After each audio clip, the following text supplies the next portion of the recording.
Alhamdulillahil wahibil atiyah, wassalatu wassalamu ala khairil bariyah Sayyidina wa nabiyyina wa habibina Muhammadin ibni Abdillah wa ala alihi wa ashabihi dhawi nufusi zakiyah.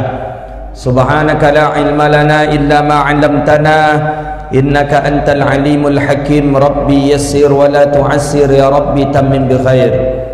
Puja dan puji syukur kepada Allah. Alhamdulillah, di waktu yang mulia ini Allah izinkan, Allah takdirkan kita bisa duduk di tempat yang mulia ini. Mudah-mudahan duduk kita di sini mendapatkan ampunan dari Allah Subhanahu wa taala. Amin ya rabbal alamin. Salawat dan salam ke Nabi yang agung, Nabi yang mulia, Rasulullah Muhammad sallallahu alaihi wasallam. Allahumma salli wa sallim ala nabiyyina Muhammadin wa ala alihi wa sahbihi ajma'in. Pengurus masjid yang saya hormati, Imam Bilal dan khatibnya, RT RW-nya, kemudian guru saya Ustaz Tengku Azhar, bapak-bapak, ibu-ibu, hadirin wal hadirat, semua kita yang hadir mudah-mudahan dirahmati Allah Subhanahu wa taala. Kita hari ini memperingati 1 Muharram, memperingati tahun baru Islam. Memperingati itu kapan saja, tapi yang paling penting wadzakirhum bi ayamillah. Allah menyuruh kita untuk mengingat kembali hari-hari yang Allah berikan kepada kita. Kita punya hari bersejarah, Islam punya hari bersejarah, 4 hari bersejarah dalam Islam. Ada tahun baru Islam, peristiwa hijrahnya Rasulullah, ada maulid Nabi di bulan Rabiul Awal, ada Isra Mi'raj di bulan Rajab, ada nuzulul Quran di bulan Ramadan. Ini perlu kita ingat kembali. Allah menyuruh dalam Al-Quran, wadzakirhum bi ayamillah. Ingatkanlah kepada mereka, hai para nabi, bi ayamillah, dengan hari-hari yang Allah berikan. Jadi memperingati hari seperti ini bukan bid'ah ini, justru dianjurkan. Kalau tidak kita yang akan mengingatnya, siapa lagi? Maka mesti harus kita ingat. Makanya Imam Ibn Rajab Al-Hambali, ada seorang ulama pakar hadis dalam mazhab Hambali, sama seperti Imam Ibn Hajar Al-Asqalani dalam mazhab Syafi'iynya. Beliau punya kitab judulnya Lataiful Ma'arif fi Mawasim wal Mawarif. Bagus sekali kitab ini. Beliau menukilkan berdasarkan ayat yang dibaca qari kita tadi. Qari tadi sudah membaca ayat inna iddatash syuhuri 'indallah 12 syahran fi kitabillah. Bulan itu ada 12 bulan, arba'atul hurum, ada 4 bulan haram. Semua yang 12 bulan itu dimasukkan oleh Imam Ibn Rajab di dalam kitabnya Lataiful Ma'arif. Dan yang lebih unik lagi, beliau sebutkan kisah sejarah yang ada terjadi pada bulan-bulan itu. Jadi kita berlakunya di Indonesia ini tahun ada 2, ada tahun Hijriyah, ada tahun Masehi di Indonesia. Tapi orang lebih banyak kenal dengan Masehi, padahal Masehi ku punya orang, tidak punya awak dah, namanya je Masehi. Masehi itu Masih. Masih itu kalau menurut Al-Quran, menurut ajaran kita, Masehi itu Isa bin Maryam. Buka dalam Al-Quran, Masihu Isa bin Maryam. Masih itu Isa bin Maryam, bukan seorang Tuhan, tidak, tapi seorang Nabi. Maka itu kata kita, itu punya orang. Yang punya kita mana? Yang punya kita orang Muslim adalah Hijriyah. Ini yang punya kita. Cuman orang kita lebih sukanya kepunya orang daripada kepunyainya. Buktinya mana? Tengok buktinya. 1, kita lebih hafal punya orang ketimbang punya kita. Kamu yakin di masjidku Muslim saudara? Muslim semua yang ada di masjid ini. Tapi mana yang lebih lancar? Hafal bulan-bulan Hijriah atau bulan Masehi? Lu ditanya lah jujur. Apalagi kalau lah dites ini. Kita lebih hafal punya orang. Januari, Februari, Maret, April, Mei, Juni, Juli, Agustus. Itu dari depan ke belakang. Dari belakang ke depan bisa juga kita. Desember, November, Oktober, September, Agustus, Juli, bisa kita. Coba yang punya awak. Coba dari Muharram kita hitung. Muharram, Safar, Rabiul Awal, Rabiul Akhir, Jumadil Awal, Jumadil Akhir. Coba dari belakang ke depan. Zulhijjah, alun lah, Zulqaidah, Syawal, Ramadan. Ada nyebut Rajab, ada nyebut Sa'ban. Ini kelemahan kita ini.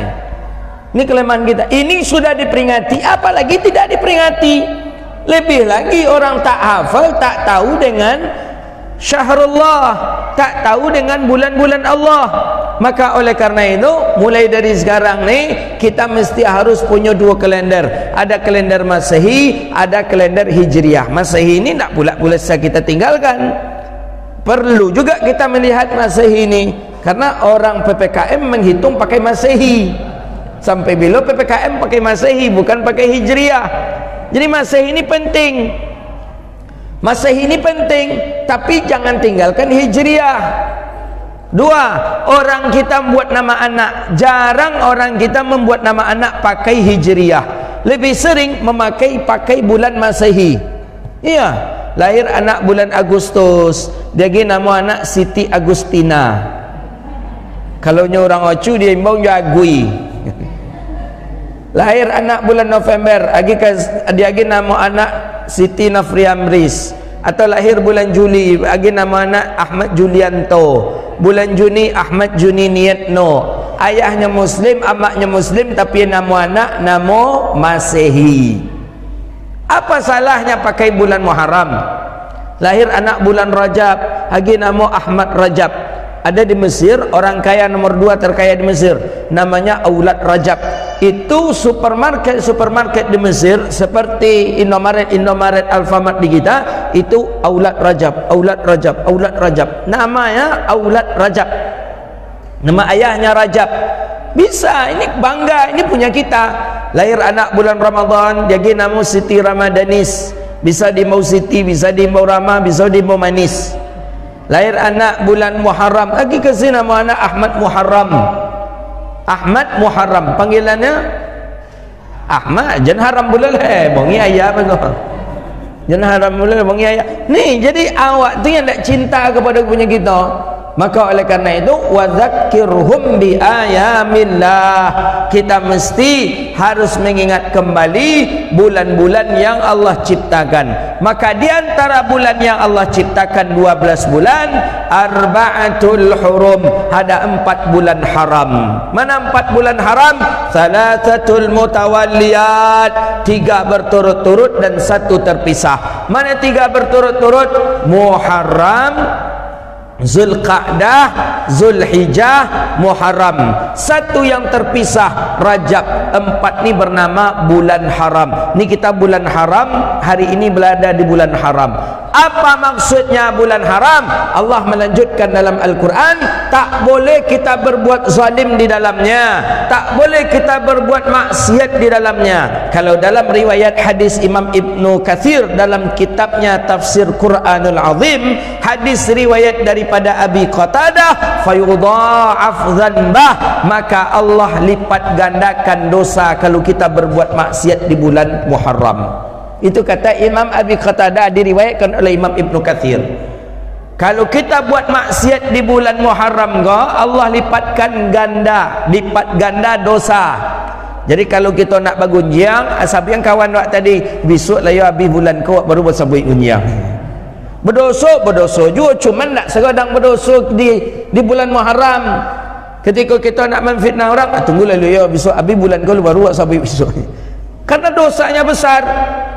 Maka oleh karena itu, Sayyidina Umar ibn al-Khattab, fihi makanin haram wa zamanun haram, ada masa-masa haram, ada tempat-tempat haram.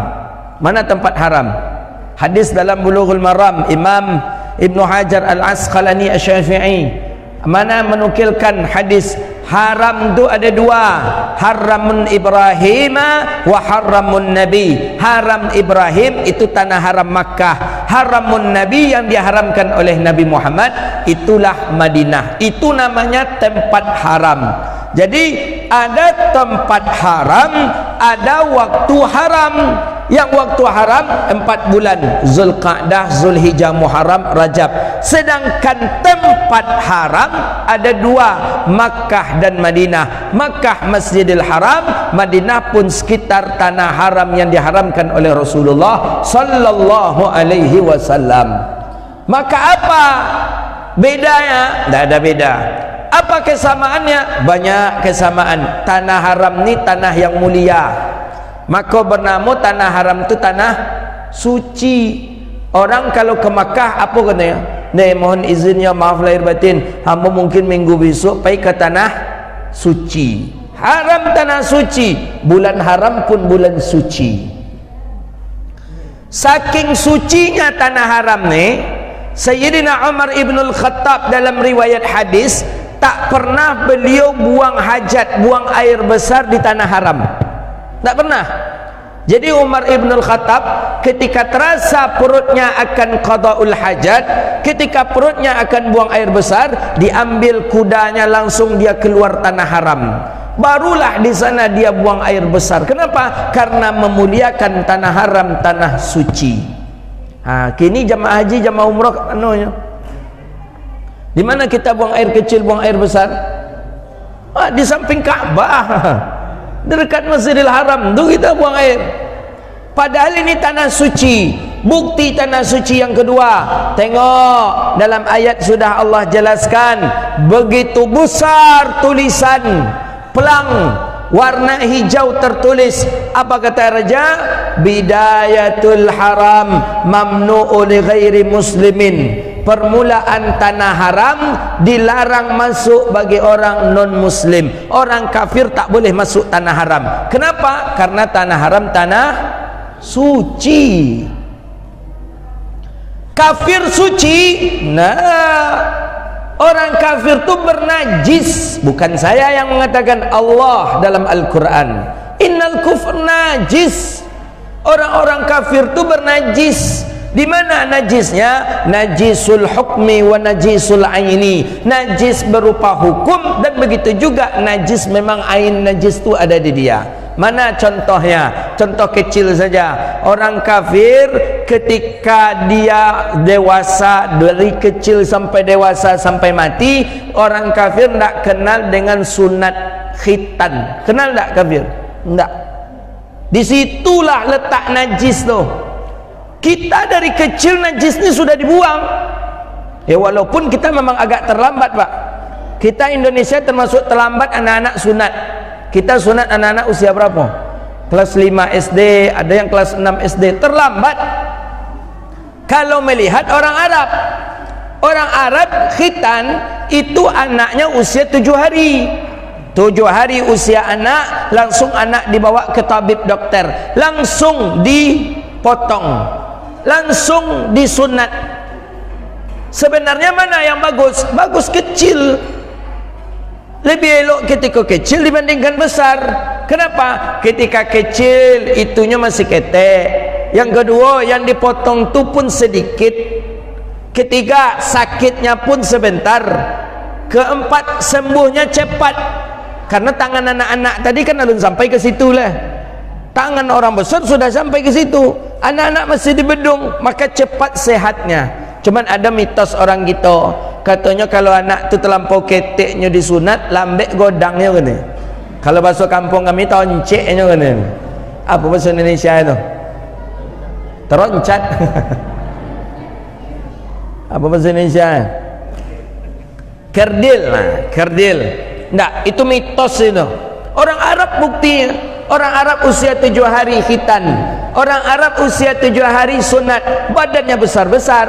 Yang mempengaruhi badan besar itu bukan makan, bukan sunat, tapi makanan. Orang Arab makannya daging, ayam. Orang kita apa makan? Ikan teri, tarasi, belacan.